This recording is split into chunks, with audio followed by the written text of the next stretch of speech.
దేవా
cell phone ఏం చేయాలా?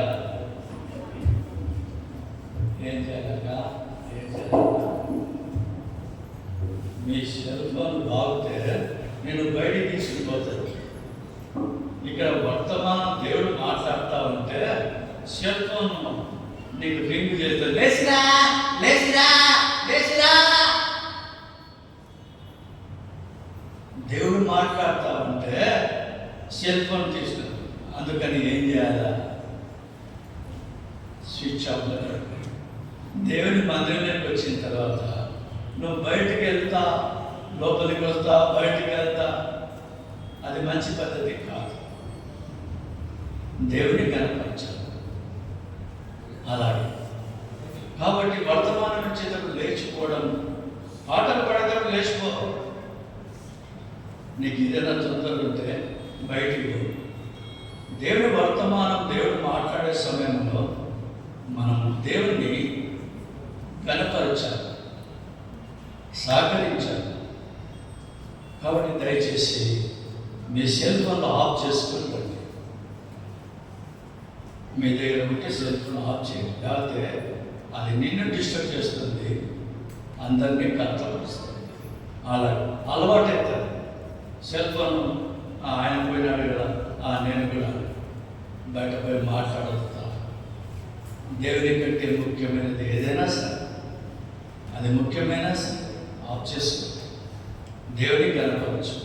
ఆ రీతిగా సహకరించవలసిందిగా ప్రభునామమున కోరుతా ఉంటున్నాను అన్నాను.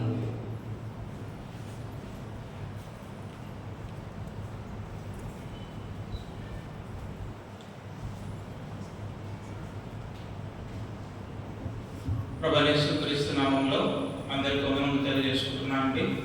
ప్రభు సహాయం కొరకు ప్రార్థన చేసుకుందాం.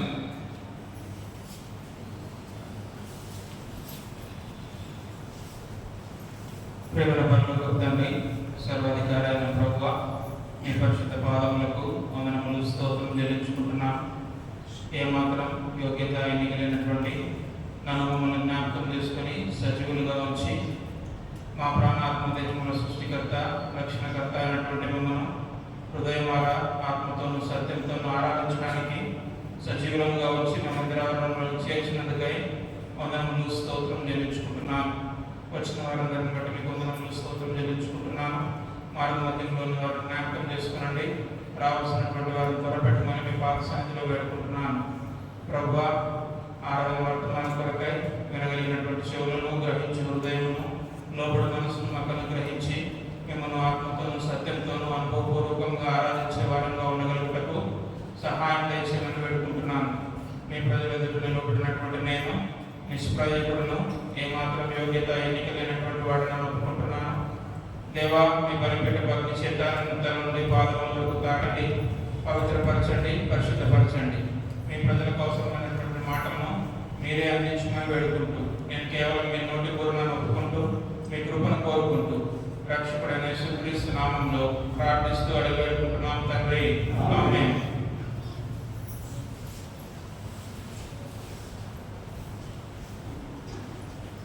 ఆరాధన కొరకై 117వ కీర్తన.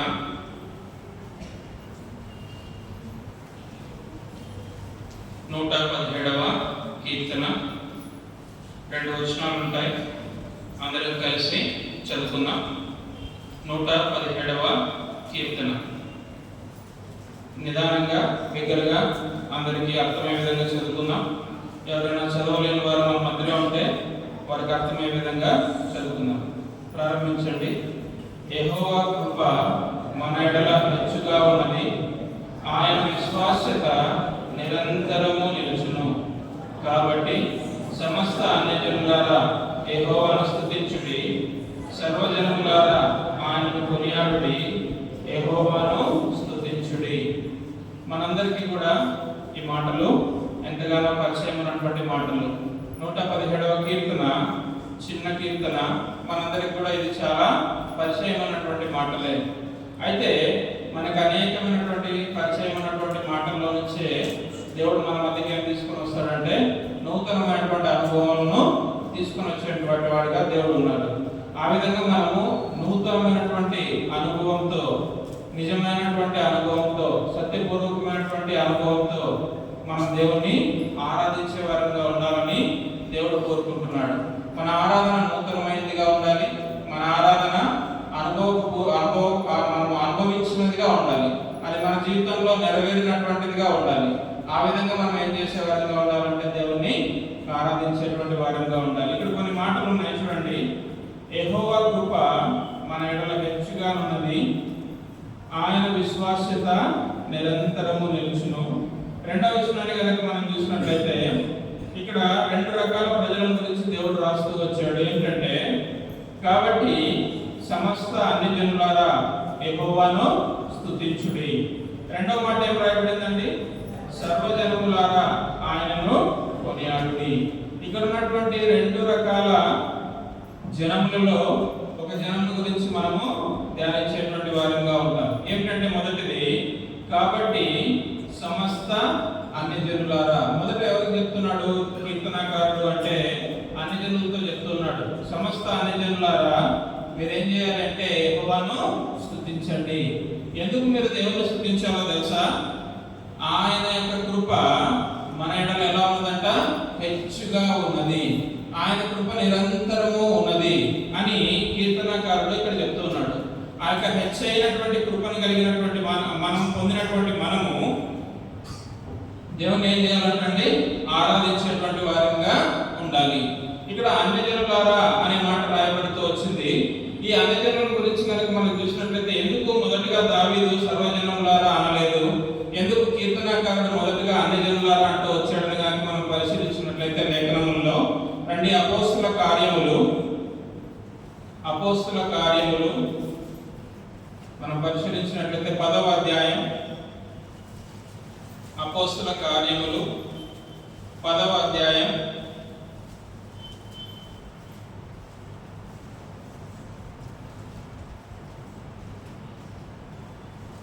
28వ వచనం.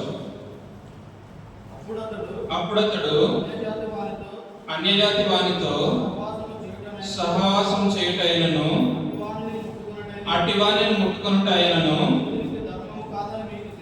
యూదునికి ధర్మం కాదని మీకు తెలియను. చాలండి, అక్కడ వరకు చాలు. ఇక్కడ ఏం రాయబడింది? అపోస్తుల కార్యములు 10వ అధ్యాయం 28వ వచనంలో అంటే అన్యజాతి వానితో, అన్యుడైనటువంటి వానితో మనం ఏం చేయకూడదంట అంటే సహవాసం చేయకూడదంట. అదేవిధంగా అతన్ని ఏం చేయకూడదంట? ముట్టుకోకూడదంట. ఇది ఏ కాలంలో రాయబడినటువంటి మాటలు? ఇవన్నీ కూడా మనకు రెండే, ధర్మశాస్త్ర కాలము, క్రొత్త నిబంధన కాలము. క్రొత్త నిబంధన కాలంలో కనుక మనం చూసినట్లయితే ఇక్కడ ఏమని రాయబడింది అంటే యూదులు ఎవ్వరు కూడా, దేవుని ప్రజలైనటువంటి వారు ఎవ్వరు కూడా అన్యులైనటువంటి వారితో ఏం చేయకూడదంటే సహవాసం చేయకూడదు, వారిని ముట్టుకోకూడదు. అదే 11వ అధ్యాయం చూడండి. 11వ అధ్యాయంలో కనుక మనం చూసినట్లయితే 3వ వచనం, నీవు సున్నతి పొందని వారి వద్దకు పోయి వారితో కూడా భోజనం చేసితివని అతనితో వాదము పెట్టుకునేది. అన్యజనులైనటువంటి వారితో నువ్వు ఏ విధంగా భోజనం చేస్తావు, ఏ విధంగా నువ్వు వారితో సహవాసం చేస్తావు, ఏ విధంగా నువ్వు వారిని ముట్టుకుంటావు అని పేతురుతో ఏం చేస్తున్నారు మిగిలినటువంటి అపోస్తలులు ఏంటంటే వాదిస్తున్నారు. అంటే ఇక్కడ అన్యజనుల గురించే మొదటిగా దావీదు ఎందుకు రాస్తూ వచ్చినాడంటే అన్యజనుల యొక్క పరిస్థితి కొత్త నిబంధన కాలంలో అదేవిధంగా పాత నిబంధన కాలంలో ఏ విధంగా ఉంది అని ఆయన ఆత్మపూర్వకంగా దేవుని కృపను బట్టి ఎరిగినటువంటి వాడిగా ఈ మాటలు రాస్తూ వచ్చాడు. కొత్త నిబంధన కాలంలో చూస్తే వారితో మనం సహవాసం చేయకూడదు, వారిని ముట్టుకోకూడదు, వారితో మనం భోజనం చేయకూడదు. ఎవరితో? అన్యులైనటువంటి వారితో. కేవలము ఇశ్రాయేలీయులు మాత్రమే దేవుని ప్రజలు, యూదులు మాత్రమే దేవుని ప్రజలు. ఈ జనాంగము, ఈ 12 గోత్రముల యొక్క జనాంగము మాత్రమే దేవుని ప్రజలు. మిగిలినటువంటి వారందరూ కూడా ఏమని చెప్పబడుతున్నారు? అన్య జనంగానే చెప్పబడుతూ ఉన్నారు. వారు ఈ యొక్క దేవుని ప్రజలైనటువంటి వారితో ఏ విధమైనటువంటి సహవాసాన్ని కూడా కోరుకోవడం లేదు. అదేవిధంగా ఎఫెసీయులకు రాసినటువంటి పత్రికలో కూడా ఈ మాటలు మనం చదివేటువంటి వారంగా ఉంటాం. 2వ అధ్యాయం ఎఫెసీయులకు రాసినటువంటి పత్రిక 2వ అధ్యాయం 12వ వచనం. ఆ కాలమందు ఇశ్రాయేలుతో సహపౌరులు కాక పరదేశులను, వాగ్దాన నిబంధన లేని ప్రజలను, నిరీక్షణ లేని వారును, లోకమందు దేవుడు లేని వారునై ఉండి క్రీస్తుకు దూరస్తులై ఉంటులని మీరు జ్ఞాపకం చేసుకొనుడి. ఓ అన్యజనులారా, నేను ఎందుకు దేవుని యొక్క కృప మీ ఎడల హెచ్చుగా ఉన్నదని చెప్తున్నాను అంటే, మీ యొక్క స్థితి తెలుసా మీకు? క్రొత్త నిబంధన కాలంలో మీరు చూసినట్లయితే ఇశ్రాయేలు జనాంగం చేత మీరేమని చెప్పబడుతున్నారు అంటే, మీరు మాతో సహపౌరులు కారు, మీరు దేవుడు లేనటువంటి ప్రజలు, మీరు వాగ్దానం లేనటువంటి ప్రజలు, మీరు నిరీక్షణ లేనటువంటి ప్రజలు, మేము మీతో సహవాసం చేయడానికి కూడా మీరు యోగ్యమైనటువంటి వారు కారు. ఇలాంటి స్థితిలో మీరు ఉన్నారు. ఇలాంటి స్థితి మీది. మీ స్థితిని మీరు జ్ఞాపకం చేసుకోండి. ఇలాంటి స్థితిలో ఉన్నప్పుడు మీరు దేవుని చేత ఏం చేయబడుతూ వచ్చినారంటే రక్షించబడినటువంటి వారిగా ఉన్నారు. ఓ అన్యజనులారా, దేవుని యొక్క కృప మన ఎడల హెచ్చుగా ఉన్నది. కాబట్టి మీరు ఏం చేయాలి? ఫస్ట్ మీరే ఆయన్ని స్తుతించండి అని దేవుడు ఇక్కడ కీర్తనకారుడు మనతో మాట్లాడుతూ ఉన్నాడు. ప్రియమైనటువంటి వారులారా, ఇక్కడ రాయబడినటువంటి మాటలు కూడా ఆ విధంగానే మనకు చెప్పబడుతున్నాయి. ఇంకా చూసినట్లయితే చూడండి 16వ వచనం అండి. తన శిలువ వలన ఆ ద్వేషమును చాలండి. అక్కడ ఏముంది అంటే, ఇశ్రాయేలు జనాంగానికి అన్యజనులైనటువంటి ప్రజలకు మధ్యలో ఏముందంటే ద్వేషం ఉంది. వారు ఏం చేస్తూ వచ్చినారు? అన్యజనులందరినీ అంటే ద్వేషించినటువంటి వారిగా ఉన్నారు. అయ్యో, అన్యజనులైనటువంటి వారు ఇశ్రాయేలు జనాంగం చేత కనీసం సహవాసం చేయడానికి కూడా యోగ్యులు కారా? వారు ఇలాంటి స్థితిలో వారు ఉండినటువంటి వారిగా ఉన్నారా? ఇది ఏ కాలంలో రాయబడినటువంటి మాటలండి? కొత్త నిబంధన కాలంలో, కృపకాలంలో రాయబడినటువంటి మాటలు. ప్రభువైన యేసుక్రీస్తు వారు ఆరోహణమైన తర్వాత అపోస్తలులుగా చెప్పబడినటువంటి యూదులు, ఇక్కడ యూదులైనటువంటి పేతురు ఏం చేస్తున్నాడంటే, నేను అన్యజాతి వారితో సహవాసము చేయనని చెప్తూ వచ్చినాడు. అలాంటి స్థితిలోనే దేవుడు ఒక మాట తన జ్ఞాపకం చేస్తూ వచ్చినాడు. చూడండి, అపోస్తల కార్యములు 10వ అధ్యాయం, అపోస్తల కార్యములు 10వ అధ్యాయం 15వ వచనం. దేవుడు పవిత్రం చేసిన వాటిని నీవు నిషిద్ధమైన వాటిగా ఎంచవద్దని మరలా రెండవ మారు ఆ శబ్దం అతనికి వినపడెను. మనం 10:28లో చదువుతూ వచ్చినటువంటి మాట ఏంటంటే, పేతురు మనసులో ఉండిపోయినటువంటి మాటలు అవి. పేతురు కూడా ఏమనుకుంటున్నాడంటే, అన్యజనాంగం వేరు, ఇశ్రాయేలు ప్రజలు వేరు అనుకునేటువంటి ఆలోచన ధోరణిలో ఎవరు ఉంటూ వచ్చినారు అంటే పేతురు కూడా ఉంటూ వచ్చినారు. కడమ అపోస్తలులు కూడా అలాంటి ఒక ఆలోచన విధానంలోనే వారు ఉంటూ వచ్చినారు. అదే మాటలు ఇక్కడ రాయబడుతూ వచ్చాయి. వారికి మనకును మధ్యలో ఏముండిందంట అంటే ద్వేషం ఉన్నది, సహవాసం లేదు. వారు మనల్ని ఏమంటున్నారంటే పరజనులు అని అంటున్నారు. ఇంకా ఏంటంటే, వారు శరీరమందు సున్నతి చేయబడినటువంటి వారు, మనము శరీరమందు సున్నతి లేనటువంటి వారము. ఇది ఇశ్రాయేలు జనాంగము అన్యజనులందరినీ గురించి చెప్పబడుతూ వచ్చినటువంటి మాటలు. రండి, మరి పాత నిబంధన కాలంలో ఎలాంటి మాటలు రాయబడుతూ వచ్చినాయో ఒక మాట మనం చూద్దామండి. పాత నిబంధన కాలంలో చూసినట్లయితే రండి, ద్వితీయోపదేశ కాండము 32వ అధ్యాయము 17వ వచనం. దానికంటే ముందుగా ఒక మాట చదువుదామండి. దానికంటే ముందుగా సంఖ్యాకాండము 16వ అధ్యాయం, సంఖ్యాకాండము 16వ అధ్యాయం 39వ వచనం. సంఖ్యాకాండము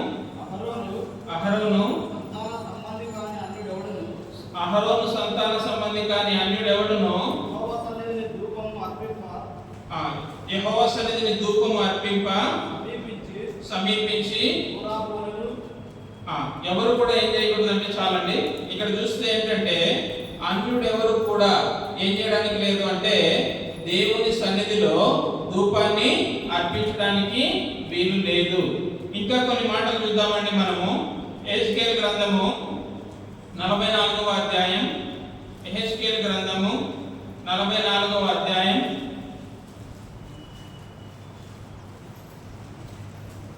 9వ వచనం అండి.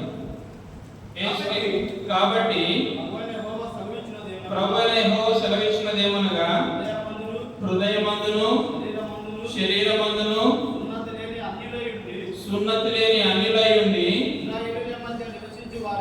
ఇశ్రాయేలీయుల మధ్య నివసించు వారిలో ఎవడును నా పరిశుద్ధ స్థలంలో ప్రవేశింపకూడదు. అన్యుడెవడు కూడా దేవుని యొక్క పరిశుద్ధ స్థలంలోనికి ఏం చేయకూడదండి? ప్రవేశించకూడదు. అదేవిధంగా అన్యుడెవడు కూడా ఏం చేయకూడదంటే ధూపము వేయకూడదు. అనేక మాటలు ఉన్నాయి. ఇంకా దేవుని యొక్క పరిశుద్ధమైన వాటిని ఎవరు కూడా ఏం చేయకూడదు, అన్యుడెవడు కూడా ఏం చేయకూడదంటే తినకూడదు. ఇలాంటి మాటలన్నింటినీ కూడా ఎవరి గురించి రాయబడుతూ వచ్చాయంటే అన్య జనాంగం గురించి ఈ మాటలు రాయబడుతూ వచ్చాయి. యెహెజ్కేలు గ్రంథము 44లో మనం చూస్తూ వస్తే 7వ వచనం అండి. 7వ వచనం, ఆహారమును కొవ్వును మధ్య భాగం నుంచి చదువుదామండి. హృదయమందును శరీరమందును సున్నతి లేని అన్యులను దానిలోనికి మీరు తోడుకొని రాగా వారు మీ హేయ క్రియలన్నింటినీ ఆధారం చేసుకొని నా నిబంధనను భంగం చేసిరి. ఇక్కడ ఎందుకు అన్ని జనులు అంటే వారు హేయమైన వారిగా ఎందుకు దేవుని వాక్యంలో చెప్పబడుతూ ఉన్నారని చూసినట్లయితే ద్వితీయోపదేశ కాండము 32వ అధ్యాయము, ద్వితీయోపదేశ కాండము 32వ అధ్యాయము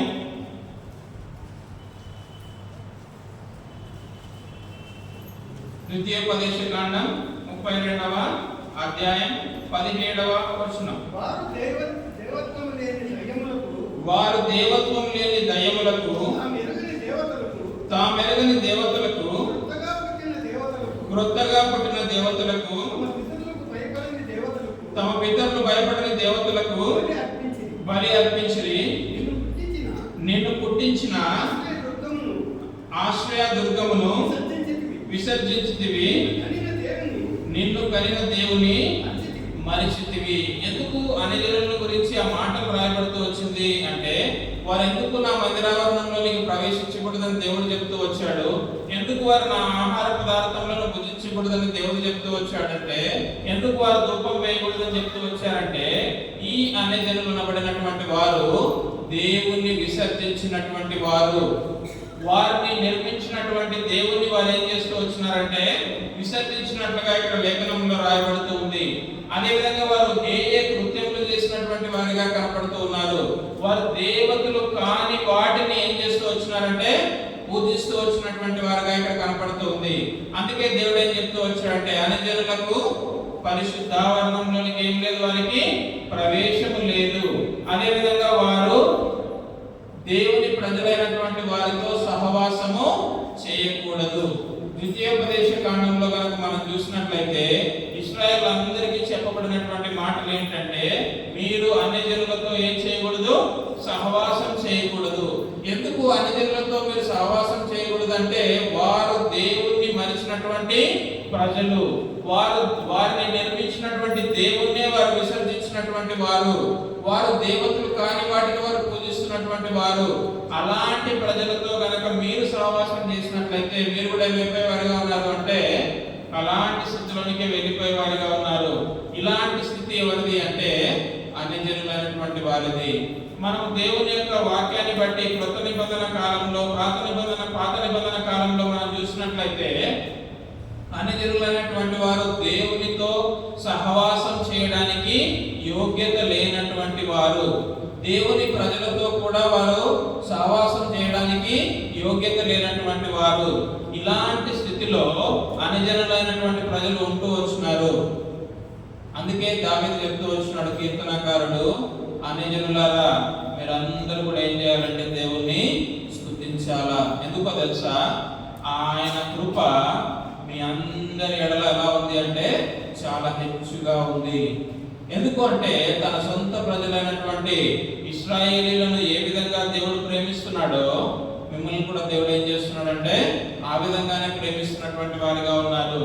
ఎందుకు మరి ఇంకా అనేక మందికి ఈ మాటలన్నీ విన్న తర్వాత దేవుడు అన్యజనుల్ని దూరం పెడుతూ వచ్చినాడు కాబట్టి ఒకవేళ పూజించకపోయినప్పటికీ మరి ఎలాంటి స్థితిలో ఉన్నప్పటికీ పర్వాలేదేమో అనేటువంటి ఒక ఆలోచన కూడా మనకు కలుగుతూ రావచ్చేమో. ప్రేమైనటువంటి వారులారా, యోవేలు గ్రంథము 3వ అధ్యాయము 12వ వచనము. యోవేలు గ్రంథము 3వ అధ్యాయము 12వ వచనము.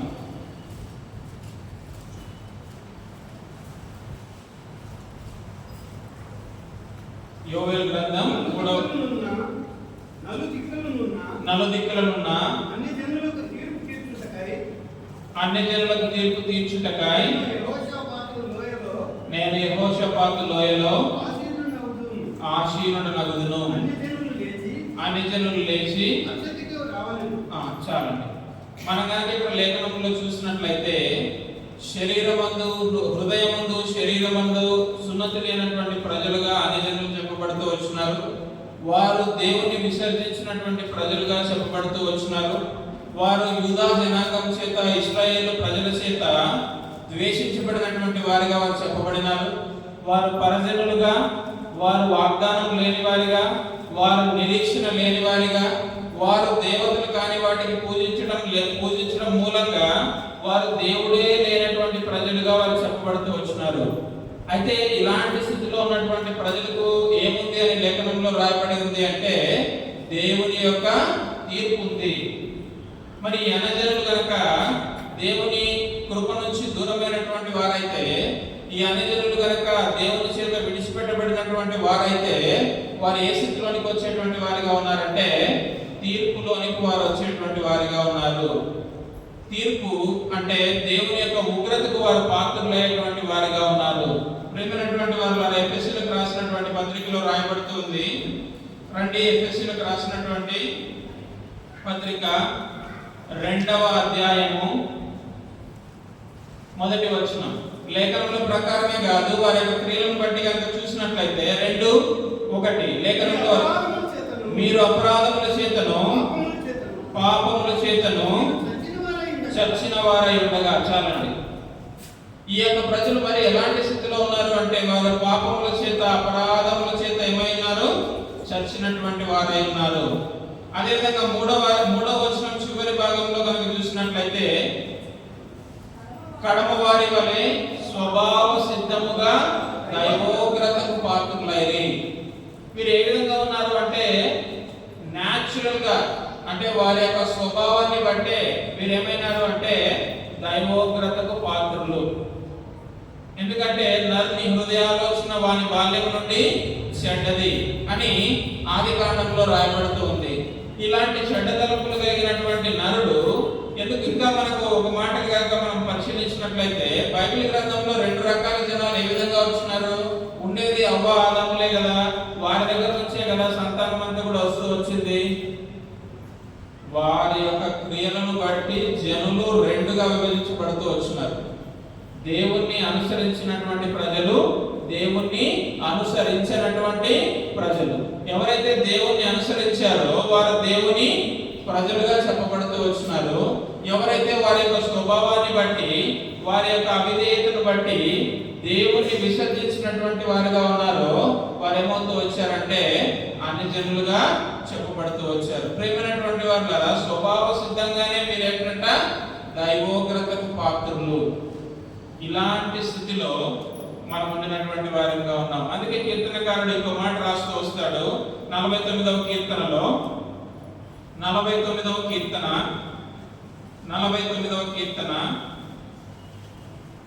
7వ వచనం అండి. ఎవడును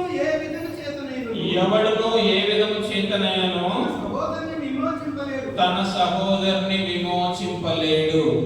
చాలండి. ఎవరు కూడా తన సహోదరుని విమోచించలేడు. ఇంకా ఇశ్రాయేలు ప్రజలే వీరు నా సహోదరులు కదా, అరే వీరు తప్పిపోయినారు కదా, వీరిని నేను రక్షించాలి కదా అని వారు అనుకున్నా కూడా వారు ఏం చేయలేరంటే ఈ అన్యజనులను ఏం చేయలేరు, వారు రక్షించలేరు.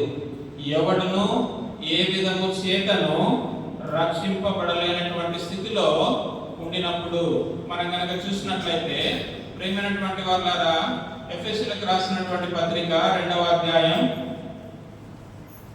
4వ వచనం, 2వ అధ్యాయం 4వ వచనం. ఆయనను దేవుడు కరుణా సంపన్నుడై ఉండి మనము మన అపరాధముల చేతను చచ్చిన వారమై ఉండినప్పుడు సైతము మన ఎడల చూపిన తన మహా ప్రేమ చేత మనల్ని క్రీస్తుతో కూడా బ్రతికించెను. కృప చేత మీరు రక్షించబడి ఉన్నారు. ఇక్కడ ఏమని రాయబడిందంటే చివరి మాటగా కృప చేత మీరు రక్షించబడి ఉన్నారు. అదే విషయాన్ని కీర్తనకారుడు చెప్తూ వచ్చినాడు. ఓ అన్ని జనులారా, మీరు కృప చేత, దేవుని ప్రేమ చేత ఏమైతే వచ్చినారంటే రక్షింపబడినటువంటి వారిగా ఉన్నారు. మీరు మీ స్థితిని కనుక చూసినట్లయితే మీరు హేయమైనటువంటి క్రియలు చేసినటువంటి వారు, దేవుని విసర్జించినటువంటి వారు, దేవతలు కాని వాటిని మీరు పూజించినటువంటి వారు, మీరు ఇశ్రాయేలీయులతో సహపౌరులు కారు, మీరు హృదయమందు శరీరమందు సున్నతి లేనటువంటి ప్రజలు, మీరు వాగ్దానం లేనటువంటి ప్రజలు, మీరు నిరీక్షణ లేనటువంటి ప్రజలు, మీరు పాపముల చేత అపరాధముల చేత చచ్చినటువంటి ప్రజలు, మీరు దైవోగ్రతకు పాత్రులైనటువంటి ప్రజలు. 4వ వచనం మనం చదువుతూ వచ్చాం కదండి. ఒక మాట చూడండి అక్కడ, ఆయనను. ఎఫెసీయులకు రాసినటువంటి పత్రిక 2వ అధ్యాయం 4వ వచనంలో మొదటి మాట ఏమనుందండి? ఆయనను. ఆయనను అంటే మనం గనక పరిశీలించినట్లయితే మీరు దైవోగ్రతకు పాత్రులైన ప్రజలు ఆయనను, మీరు పాపముల చేత అపరాధముల చేత చచ్చిన వారు ఆయనను, మీరు దేవుని ఎరగని ప్రజలు ఆయనను, మీరు దేవుని విసర్జించిన ప్రజలు ఆయనను, మీరు వాగ్దానం లేని వారు ఆయనను, మీరు నిరీక్షణ లేని వారు ఆయనను. ఇలాంటి స్థితిలో మీరు ఉండినను దేవుడు కరుణా సంపన్నుడై ప్రేమ చేత, ఆయన కృప చేత మనల్ని ఏం చేస్తూ వచ్చాడంటే రక్షించినటువంటి వారిగా ఉన్నారు. ఆ ఆయనను అనేటువంటి మన ఆ చిన్న మాట మన యొక్క పూర్వ స్థితిని, మన యొక్క ప్రస్తుతమైనటువంటి స్థితిని తెలియజేసేదిగా ఉంది. ప్రేమైనటువంటి వారులారా, ఇలాంటి స్థితిలో మనం ఉండినప్పుడు కరుణా సంపన్నుడైనటువంటి దేవుడు మన ఎడల చూపినటువంటి మహా ప్రేమ చేత మనల్ని ఏం చేస్తూ వచ్చాడంటే ప్రభువైన యేసుక్రీస్తు వారిలో బ్రతికించెను. కృప చేత మీరేమై ఉన్నారు? రక్షింపబడి ఉన్నారు. అందుకే కీర్తనకారుడు చెప్తూ వచ్చాడు, ఆయన కృప మన ఎడల హెచ్చుగా ఉన్నది. అందుకే సమస్త అన్యజనులారా మీరు దేవుని ఏం చేయాలి అంటే ఆరాధించాలి. ప్రభు అయినటువంటి యేసుక్రీస్తు వారు అన్యజనమైనటువంటి మనకు, దేవుని చేత ద్వేషించబడినటువంటి మనల్ని ఏం చేస్తూ వచ్చారంటే ఎఫెసీయులకు రాసినటువంటి పత్రిక 2వ అధ్యాయం 16వ వచనం. ఎఫెసీయులకు రాసినటువంటి పత్రిక 2:16 తన శిలువ వలన ఆ ద్వేషమును సంహరించి దాని ద్వారా మీరిద్దరిని ఏక శరీరముగా చేసి దేవునితో సమాధాన పరచవలనని ఇలాగు చేసెను గనుక ఆయనే మనకు సమాధాన కారకుడై ఉన్నాడు.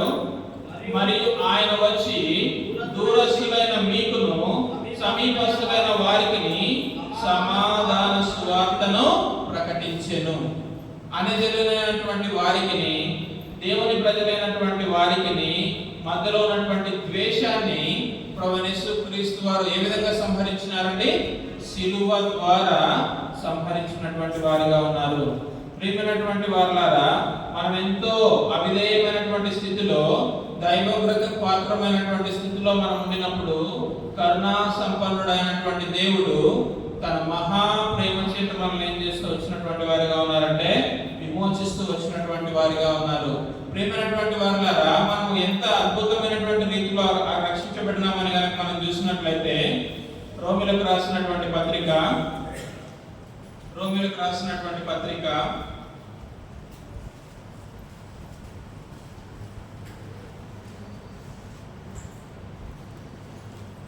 10వ అధ్యాయం రోమిలకు రాసినటువంటి పత్రిక 10వ అధ్యాయం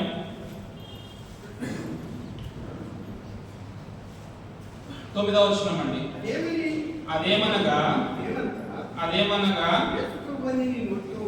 యేసు ప్రభువుని నీ నోటితో ఒప్పుకొని దేవుడు మృతుల్లో నుండి ఆయన లేపనని నీ హృదయమందు విశ్వసించిన యెడల నీవు రక్షింపబడుదువు. చాలండి. మనం ఏ విధంగా రక్షించబడతామంట అంటే మనం నోటితో ఒప్పుకోవడం ద్వారా మనం రక్షించబడుతూ వచ్చినాం. అయితే మనం కనుక లేఖనం బట్టి చూసినట్లయితే మనం అన్ని జనులుగా చెప్పబడినటువంటి వారు ఏమవుతూ వచ్చినారంటే దేవుని ప్రజలుగా చెప్పబడుతూ వచ్చినారు. అది పాత నిబంధనలో మనం చూసినట్లయితే రండి, ఒక మాట రాయబడి ఉంటుంది. ఆదికాండము 17వ అధ్యాయం 12వ వచనం. ఆదికాండం 17వ అధ్యాయం 12వ వచనం. ఆదికాండం 17వ అధ్యాయం 12వ వచనం. 8 దినముల వయసు గలవాడు అనగా నీ ఇంట పుట్టిన వాడైనను నీ సంతానం కాని అన్యుని వద్ద వెండితో కొనబడిన వాడైనను మీ తరములలో ప్రతి మగవాడు మీలో సున్నతి పొందవలెను. మనం కనుక చూసినట్లయితే ఇక్కడ ఏం చేయబడాలి అంటే 17వ అధ్యాయం 12వ వచనంలో అన్యుడు ఏ విధంగా సున్నతి పొందినటువంటి వాడిగా ఉన్నాడు అంటే వెండితో కొనబడడం ద్వారా ఏమవుతూ వచ్చినాడు, సున్నతి పొందినటువంటి వాడిగా ఉన్నాడు. అదే అధ్యాయంలో 27వ వచనం చూడండి. ఆదికాండం 17వ అధ్యాయం 27వ వచనం. అతని ఇంట పుట్టిన వారును అన్యుని యొద్ద వెండితో కొనబడిన వారును అతని ఇంటిలోని పురుషులందరూ అతనితో కూడా సున్నతి పొందిరి. మనం కనుక ధర్మశాస్త్ర కాలంలో చూసినట్లయితే ఏ విధంగా అన్యుడు సున్నతి పొందినటువంటి వాడిగా ఉన్నాడు అంటే దేని ద్వారా సున్నతి పొందినాడంటే వెండితో కొనబడడం ద్వారా. అన్ని జనులైనటువంటి వారు వెండితో కొనబడడం ద్వారా వారు ఏమవుతూ వచ్చినారు, సున్నతి పొందినటువంటి ప్రజలుగా వారు ఉన్నారు. అదే మరి కొత్త నిబంధన కాలంలో మనం చూసినట్లయితే అన్యుడు పాత నిబంధనలో అన్యుడు వెండి ద్వారా విమోచించబడినట్లుగా ఇక్కడ మనకు కనబడుతుంది. అదే కొత్త నిబంధన కాలంలో కనుక మనం చూసినట్లయితే రండి, మార్కు సువార్త 10వ అధ్యాయం 45వ వచనం. మార్కు సువార్త మనుష్య కుమారుడు పరిచారం చేయించుకున్నట్టుకు రాలేదు కానీ పరిచారం చేయుటకును అనేకులకు ప్రతిగా విమోచన క్రయధనముగా. చాలండి. అక్కడ కనుక మనం పాత నిబంధనలో చూసినట్టయితే వెండి ద్వారా అన్యుడు ఏమవుతూ వచ్చినాడంటే కొనబడి సున్నతి పొందినటువంటి వాడిగా చేయబడుతూ వచ్చినాడు. ఇక్కడ మనం లేఖనంలో చూసినట్లయితే ప్రభువైన యేసుక్రీస్తు వారే మనకేమవుతూ వచ్చినారంటే విమోచన క్రయధనంగా చేయబడుతూ వచ్చినారు. 111వ కీర్తన 111వ కీర్తన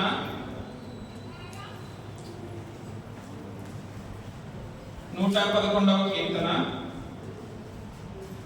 9వ వచనం అండి. 111వ కీర్తన.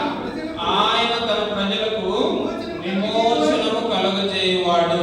ప్రభువైన యేసుక్రీస్తు వారే తన ప్రజలకు విమోచనం కలుగజేయువాడు.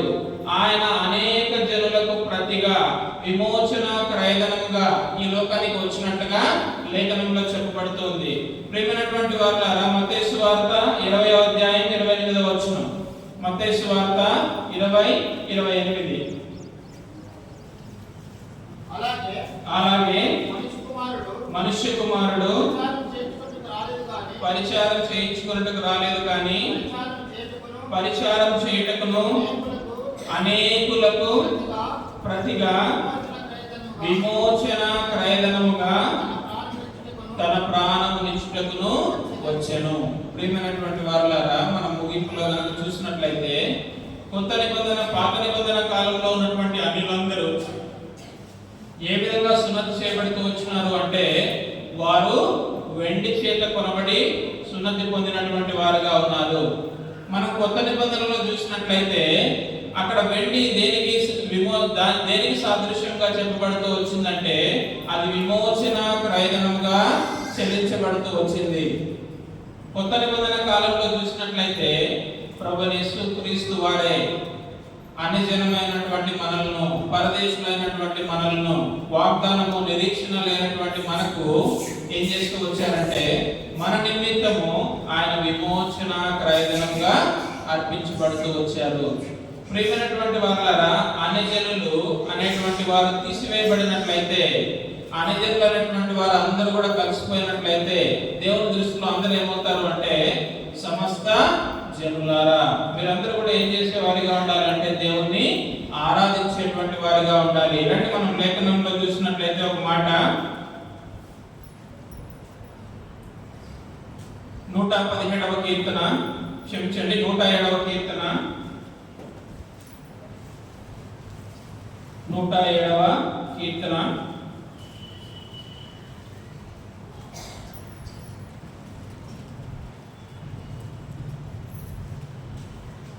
8వ వచనం అండి.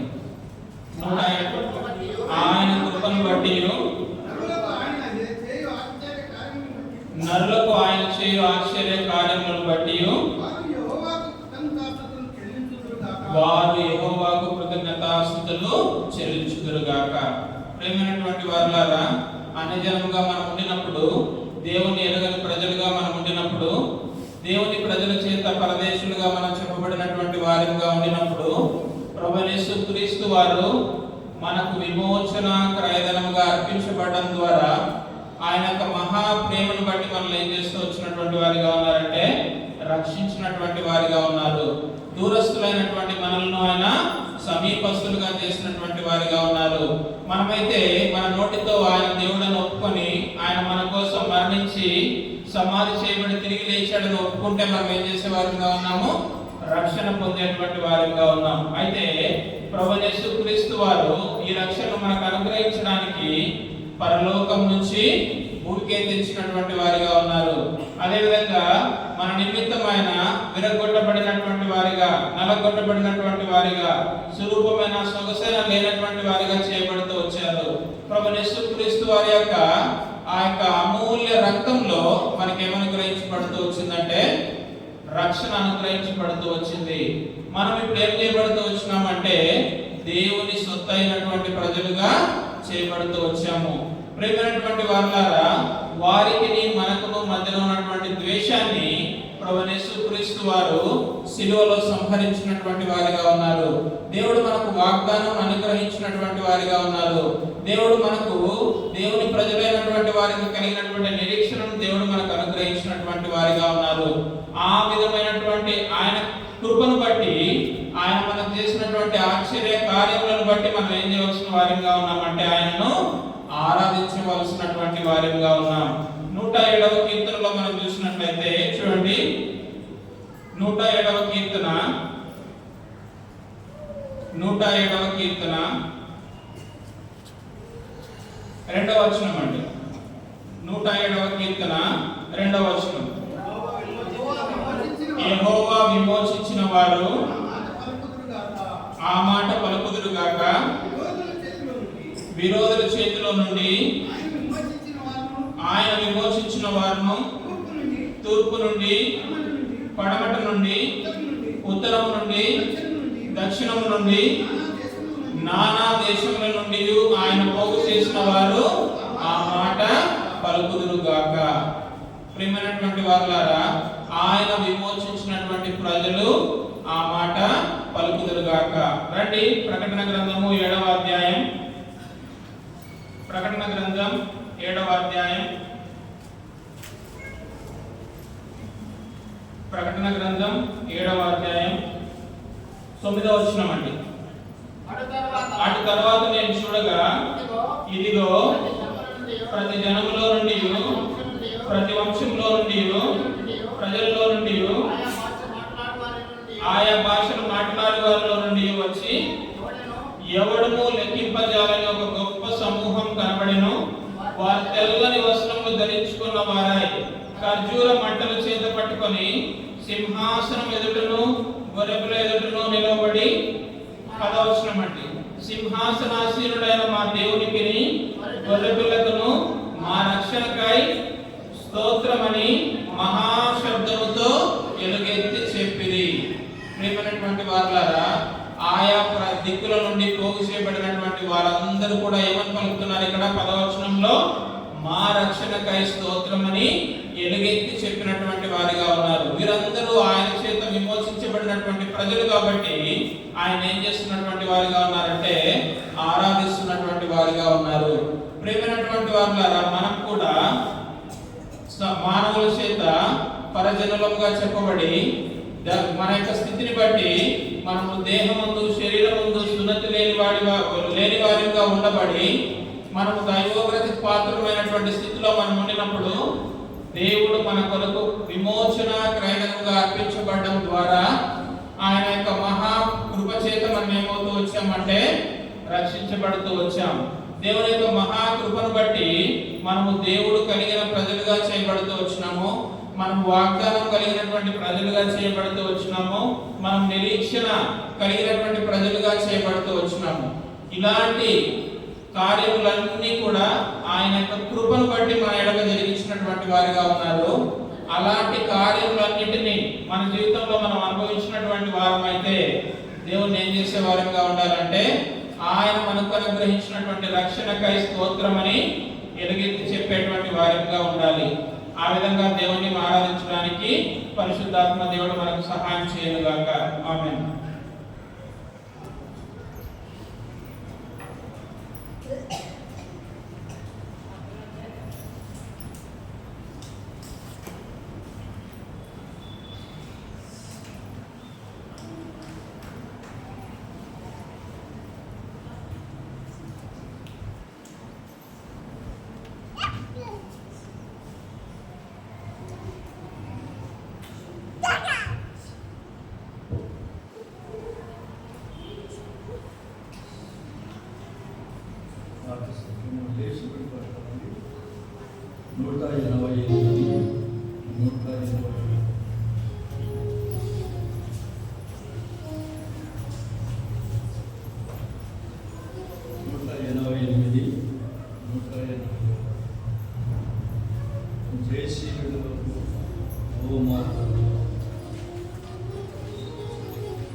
మొదటి 4 చరణాలు.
ఆరాధిస్తారు. ఆ తర్వాత సోదరుడు సోదరి క్లుప్తంగా ఆరాధిస్తారు. చిన్నపిల్లలను మీ దగ్గర పెట్టుకోవద్దండి, వాళ్ళని సండే స్కూల్కి పంపించాలి. అయితే పిల్లలు ఇక్కడ అటు ఇటు తిరుగుతూ ఉంటారు. కావాల్సి వస్తే తల్లిదండ్రులు అనగా సహోదరి అక్కడ పోయి కూర్చోవాలి. పిల్లల అలవాటు కావాలండి, దయచేసి సహకరించండి. సండే స్కూల్ టీచర్స్ మొదట ఆరాధిస్తారు. ఆ తర్వాత ఒక సహోదరుడు ఒక సోదరి క్లుప్తంగా దేవుడు ఇచ్చిన వర్తమానంలో ఆ వర్తమానం ప్రకారం ఆరాధించడానికి ప్రభు తోడ్పడుగా. ఆరాధించండి సిస్టర్స్.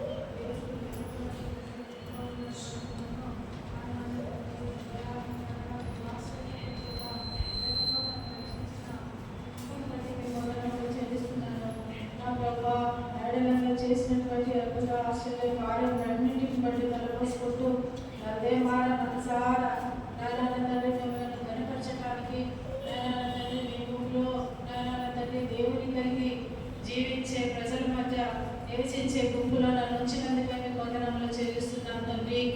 అర్హత యోగ్యత లేనటువంటి దాన్ని, దూరస్తురాలైనటువంటి నన్ను నాయన తండ్రి, సున్నతి లేనటువంటి నాయన తండ్రి నన్ను నాయన తండ్రి కరుణా సంపన్న చేత నాయన తండ్రి నేను కరుణించినందుకు మీ వందనములు చెల్లిస్తున్నాను. నాకు నాడల కనపరిచిన మీ ప్రయత్నమును బట్టి మీ వందనములు చెల్లిస్తున్నాను ప్రభా. నాయన తండ్రి తీరంగా అట్లుండవలసిందే నాయన తండ్రి, మీరు ఇచ్చినటువంటి ఈ గొప్ప రక్షణ విడుదల నాయన తండ్రి నాకు అనుగ్రహించినందుకే మీ వందనములు చెల్లిస్తున్నాను. ఇప్పుడైతే నాయన తండ్రి ఓ ప్రభా దేవుడు ప్రజలతో కలిసి మిమ్మల్ని కొనియాడి